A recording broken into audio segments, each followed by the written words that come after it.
ठरलं. तर मग या मालिकेच्या आजच्या भागामध्ये अश्विन आता मैनावतीचा हात वरती करतो आणि म्हणतो, बघा यांचा तर ॲक्सिडेंट झाला होता ना, पण यांना साधू कुठे खर्चटले सुद्धा नाहीये. मैनावती आणि सदाशिव दोघे आता अगदीच मान खाली घालून उभे असतात. अश्विन पुढे म्हणतो, आणि तुमच्या माहितीसाठी सांगतो, जेव्हा एखाद्या पेशंटचा हात फ्रॅक्चर होतो ना, तेव्हा त्याला ते पेन सहन करणं अगदीच इम्पॉसिबल असतं. आणि मी तर तुमचा हात एकदम फिरवला तरी तुम्ही नॉर्मल आहात. घराघरातले सगळेच आता आश्चर्याने पाहत असतात. पण तरी सुद्धा सदाशिव काही हार मानत नाही. लगेच म्हणतो, नॉर्मल कुठे दुखते? तिला लगेच मैनावती रडायला सुरुवात करते. म्हणते, हा दुखते, मला दुखते, मला तर दुखते सुद्धा.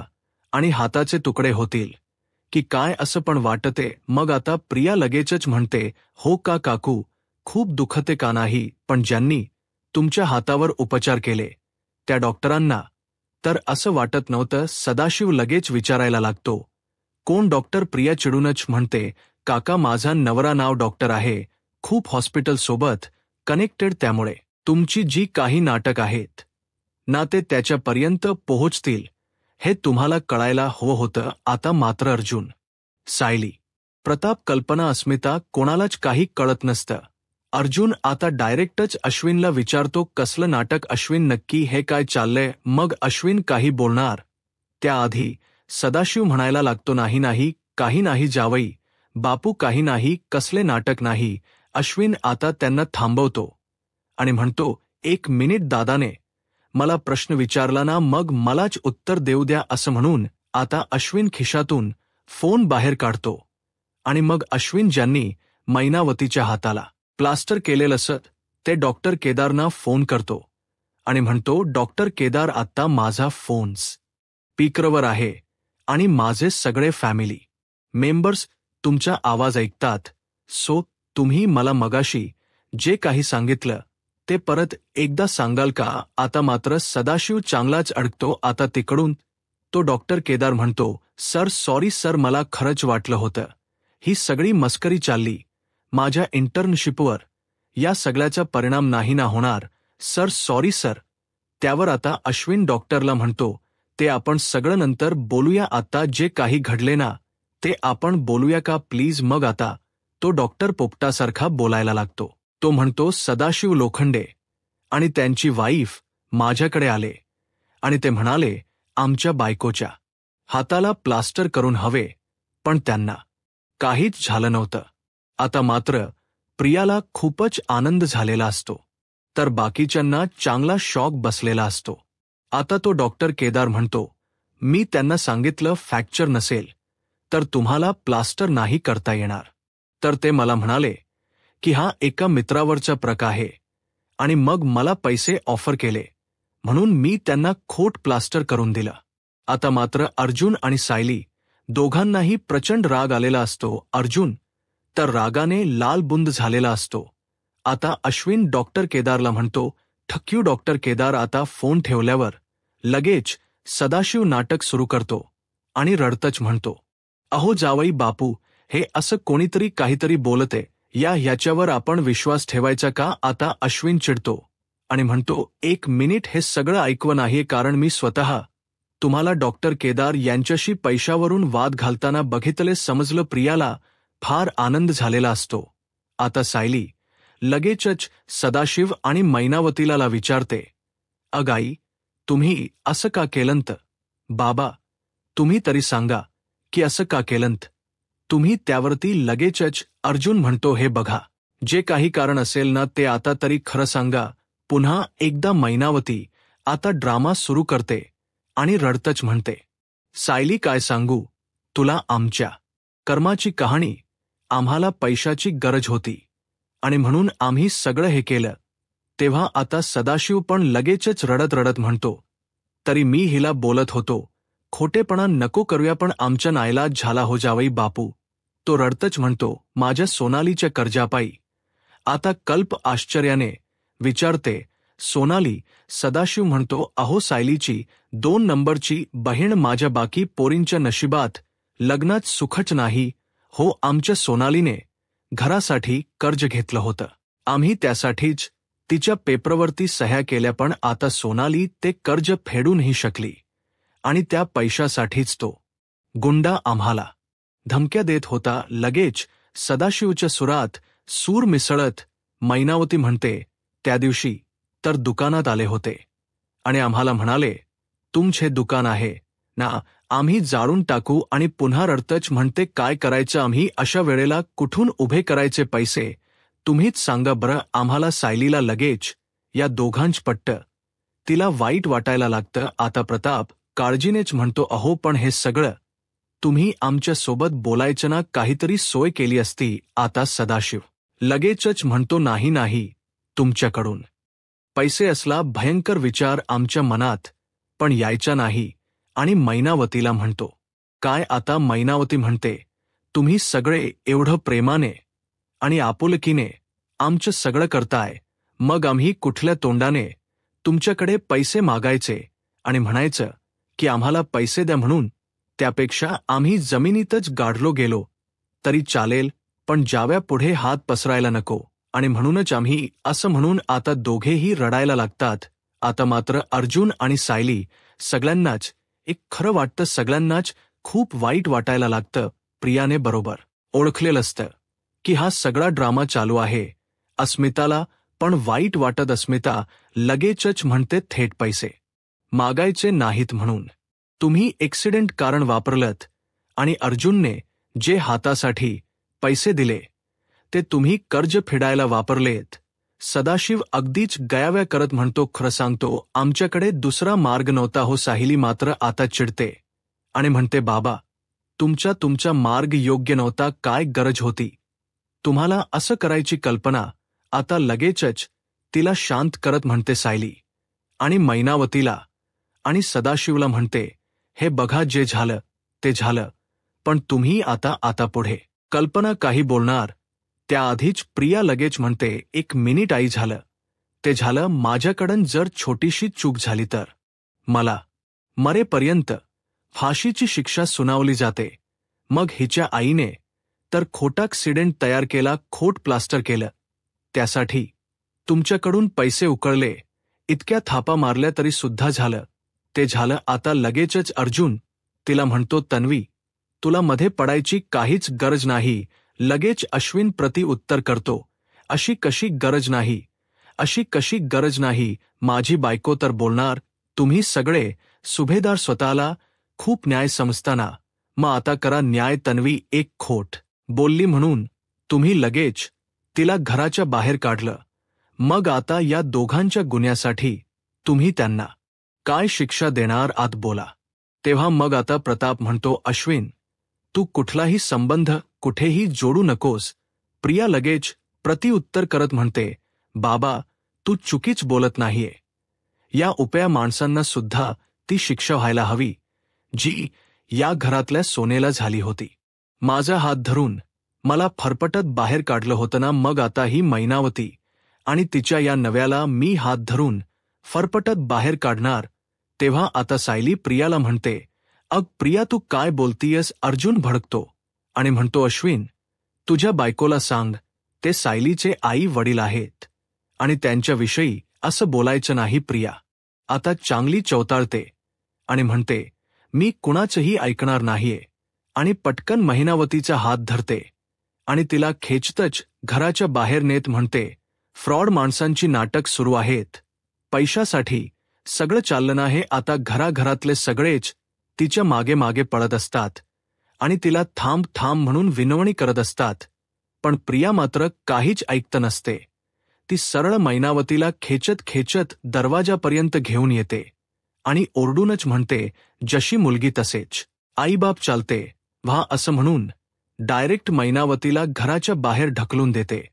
आता मैनावती एकदमच तोंडावर पडते. सदाशिव सुध ढा तिच्या मागोमाग घराच्या बाहेर येतो. प्रिया पुन्हा दोघांना धमकी देत म्हणते आणि पुन्हा परत मागे वळून सुद्धा बघायचं नाही. आता प्रिया वळून घरात जाणार तितक्यातच समोर पूर्णा येतात. मैनावती आणि सदाशिव दोघे आता रडत असतात. पूर्णा आजी येऊन मैनावतीच्या समोर उभ्या राहतात आणि अत्यंत मायेने अलगद तिला हाताला धरून उभं करतात अखेर खूप दिवसांच्या प्रतीक्षेनंतर पूर्णा आजींची एंट्री झालेली आहे. पूर्णा आजी आता चालतच अशा येऊन प्रियाच्या मागे उभी राहतात. प्रिया मात्र पाठमोरी असते. पूर्णा आजी तिच्या खांद्यावर हात ठेवून तिला वळवतात. आता पूर्णा आजींना समोर बघून प्रिया चांगलीच घाबरते आणि पूर्णा आजी एक सणसणीत सणकण प्रियाच्या कानाखाली ठेवून देतात. पूर्णाजीला आलेल पाहून आता घरातले सगळेच खूप खुश होतात, तर प्रियाची मात्र चांगलीच बोलती बंद होते. आणि मग पूर्णाजी अगदीच ओरडून प्रियाला म्हणतात, हे सुभेदारांचे घर आहे, इथे मोठ्यांचे पाय धरले जातात, ओढले जात नाहीत. आणि पुन्हा जर अशी वागलीस तर मी आणि माझ्या दोन्ही सुना मिळून तुला घराबाहेर काढू असं म्हणून ते आता कल्पना आणि सायली दोघींचेही हात पकडून तिघी आता दारात उभे असतात. पूर्णाजी पुढे रियाला म्हणतात आणि आम्ही मागे वळूनही पाहणार नाही. मग लगेचच सायली पूर्णाजीला म्हणते, पूर्णाजी हिने माझ्या आई वडिलांना ती पुढे काही बोलणार त्याआधी पूर्णाजी म्हणतात, मी सगळं पाहिल सायली, ही पूर्णाजी जिवंत असेपर्यंत तुझ्या आई वडिलांचा अपमान इथे होऊ शकत नाही. मैनावती आणि सदाशिव दोघांनाही बिलकुल लाज वाटत नसते. दोघांनाही हसायला येत असं. आता पूर्णाजी मैनावती आणि सदाशिवला म्हणतात, तुम्ही दोघेही घरात या. आणि पूर्णाजी रागाने सगळ्यांना म्हणतात, चला सगळे घरात. आता मात्र प्रिया संतापने तिथेच उभी राहते. मग अश्विनच बाहेर येतो आणि तिला शांत करत तिला घरात घेऊन जातो. घरात आल्यावर लगेचच प्रिया पुन्हा म्हणायला लागते, पूर्णा आजी, अग तुला माहीत नाही काय झाले. पूर्णा आजी प्रियाला थांबवतात आणि म्हणतात, तन्वी, मला तर तुझ्याकडून आता कसलीच अपेक्षा नाहीये, पण तरीही प्रत्येक वेळेला तू एक एक करून खालची पातळी कशी काय गाठू शकतेस. तुला काय वाटलं मी घरात नाही म्हणून तू मन मानेल तशी वागशील. पूर्णाजी प्रियावर चिडूनच म्हणतात, तू मोठ्यांचा मान ठेवत नाहीस हे मी फार आधीच बघितलं होत, पण आज सायलीच्या आई बाबांना धक्के मारून बाहेर काढावी इतकी मजल गेली तुझी त्यावर आता प्रताप सुद्धा. पूर्णाजीला म्हणतो, तू अगदी वेळेत आलीस पूर्णाई. अग यात नवीच वागणं हाताबाहेर होत चालल्या, ती कुणालाच जुमानत नाही. त्यावर पूर्णा आजी म्हणतात, ती तिच्या जन्मदात्या आई वडिलांना जुमानत नाही तर तुमची काय कथा. माझा तर यावरून विश्वास उडाला तन्वी की तू माझ्या प्रतिमाची मुलगी आहेस. पूर्णाजीनेच असं म्हटल्यावर आता तन्वीला चांगला शॉक बसतो. पूर्णाजी पुढे तन्वीला म्हणते, अग प्रतिमा आणि रविराजचा एकही गुण तुझ्यात आलेला नाही. आता मात्र तन्वी लगेचच एक्सप्लेन करायला जाते आणि म्हणते, पूर्णाजी, अग त्यावरती पूर्णाजी तिच्यावरती जोरात खेक असते आणि म्हणते, एकही अक्षर बोलू नकोस. आता मला लाज वाटते की मी तुला नाद मानलं ना, आम्ही तुझ्यावर संस्कार करू शकलो ना. मधुभाऊ पूर्णाजी आता प्रियाला चांगला सुनवतात.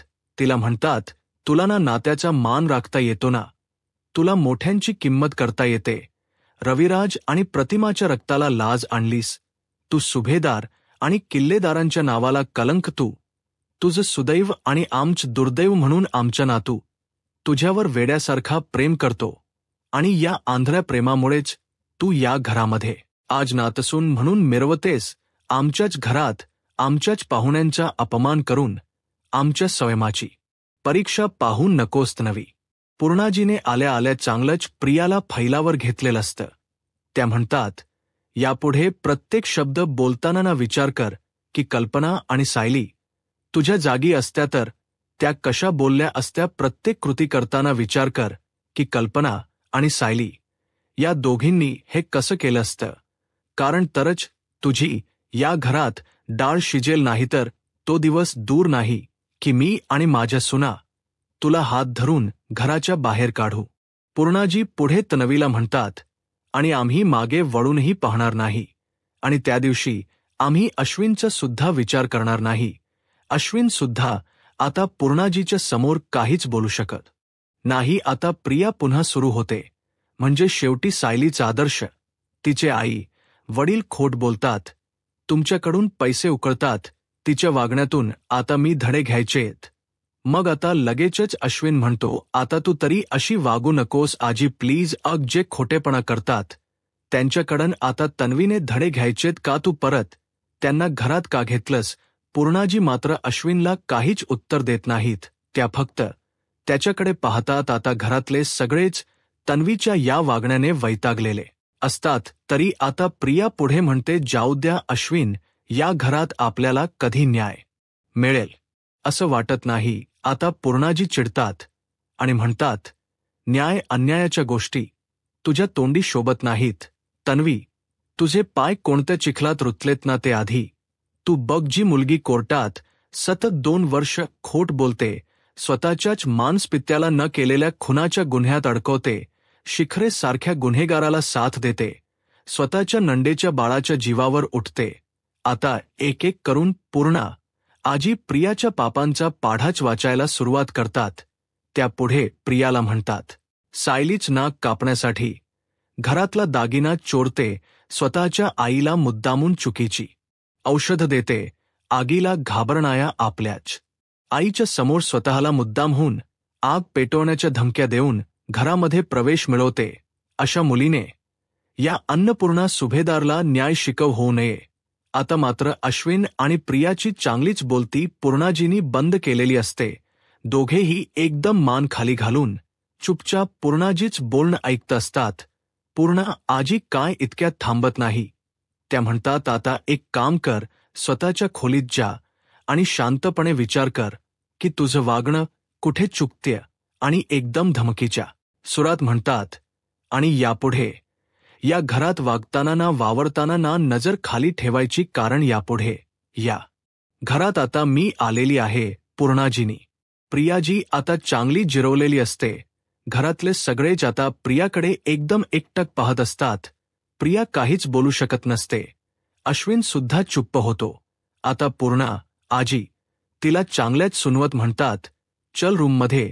ज्या प्रिया ताणताण करत सरळ तिथून निघून जाते. अश्विन सुद्धा शेपट्यासारखा लगेच प्रियाच्या मागे मागे रूममध्ये निघून जातो. सदाशिव आणि मैनावतीला मात्र आता फारच आनंद होत असतो. तर आता प्रताप, अस्मिता, कल्पना, सायली, अर्जुन सगळेच आता अन्नपूर्णा आजीनी चांगलीच प्रियाची बोलती बंद केलेली असते ना म्हणून समाधान वाटत असत. तर आता इकडे ही तन्वी चिडचिड करत रूममध्ये येते. आता तिच्या डोळ्यामध्ये वेगळ्याच प्रकारची खुन्नस असते. ती एकदम शांतपणे विचार करत बेडवरती बसलेली असते. आणि अश्विन सुद्धा संतापाने सैरबेर झालेला असतो. त्याला सुद्धा काय करावं काही सुचत नसतं. तो नुसताच रूममध्ये येरझाया घालत असतो. आता ही तन्वी एकटक विचार करत तिला झालेला प्रसंग पुन्हा पुन्हा आठवत असतो. पूर्णाजींनी आल्या आल्या कशी सणसणीत तिच्या थोबाडीत मारलेली असते. आणि पूर्णाजी तिला म्हणतात, हे सुभेदारांचं घर आहे, इथे मोठ्यांचे पाय धरले जातात, ओढले जात नाहीत. पुन्हा अशी वागलीस तर मी आणि माझ्या सुना मिळून तुला घराबाहेर काढू. आणि हे सारखं सारखं आठवून प्रियाच आता चांगलंच रक्त उसळत असतं. ती अगदीच दात ओठ खात असते. अश्विन आता तिची समजूत काढत म्हणतो, तन्वी, तू आज जे काही केलंस ना ते योग्यच होतं. तो म्हणतो, त्या सायलीच्या आई बाबांची ना लायकीच नाही आपल्या घरामध्ये राहण्याची. तरी सुद्धा प्रिया दातोट खात म्हणते, पण उपयोग काय झाला शेवटी. ती सायली जिंकली. लगेच अश्विन प्रियाला शांत करत म्हणतो, ते ऐन वेळेला पूर्णा आजी आली ना म्हणून. आणि मग संताप संताप करत म्हणतो, तिने तर आपल्यालाच आपली किंमत दाखवून दिली. आणि खरंच जे उपरे ते मात्र मानाने राहतात घरात. आणि चिडचिड करत पुढे म्हणतो, आणि आपण मात्र थोबाडीत मारल्यासारखे बसून रूममध्ये. आता मात्र प्रिया चिडते आणि जोरातच म्हणते, मी खरोखर थोबाडीत खाल्ले अश्विनवरती. अश्विन लगेच तिला म्हणतो, आय एम सॉरी तन्वी, खरंच सॉरी, मी हे सगळं नाही थांबू शकलो. आणि अगदीच काळजीने तन्वीला विचारतो, तुला लागलं का तन्वी. त्यावरती प्रिया लगेचच त्याला म्हणते, अशा वेळेला ना गालापेक्षा जास्त मनावर वळू उमटतात. पण आता मला सवय झाले ना या सगळ्याची. मनातून मात्र तिला खूपच संताप आलेला असतो. तर मित्रांनो, पुढील भागामध्ये सुभेदारांच्या घरात सगळेच आता हॉलमध्ये बसलेले असतात. सायली सगळ्यांना म्हणते, तुम्ही सगळे बाहेर जा, मी आई बाबांना घेऊन येते. ते गेस्ट रूम मध्ये आहेत ना. तर आता गेस्ट रूम मध्ये मैनावती आणि सदाशिव यांचं पुढचं प्लॅनिंग सुरू असतं. सदाशिव आता मैनावतीला म्हणतो, आपण या घरात फार काळ टिकू असं मला काही वाटत नाही. त्यावर लगेचच मैनावती म्हणते, आता आपण लवकरात लवकर मोठा डल्ला मारायलाच हवा. त्यावर लगेचच सदाशिव म्हणतो, आता आपल्याला नक्कीच मोठा डल्ला मारायचा आहे. आणि या दोघांचं हे बोलणं चालू असतं. तितक्यातच सायली दरवाजा उघडते. अचानक सायलीच्या येण्याने दोघजण चांगलेच गांगरून जातात. दोघही वळून सायलीकडे पाहतात तर इकडे प्रियाने अजूनही हार मानलेली नसते. ती अश्विनला म्हणते, एक संधी गेली म्हणून काय झालं अश्विन. प्रिया अगदीच दातोट खात म्हणते, मी त्या खोटारड्या माणसांना आपलं घर बाटवून देणार नाहीये. आता मी असं काहीतरी करेन ना की ते सायलीचे खोटारडे आईबाप या घरातून स्वतःहूनच निघून जातील. तर आता अश्विन प्रियाच्या या बोलण्याकडे पाहतच राहतो. यूट्यूब चॅनलला सबस्क्राईब करा आणि व्हिडिओ लाईक करा. धन्यवाद.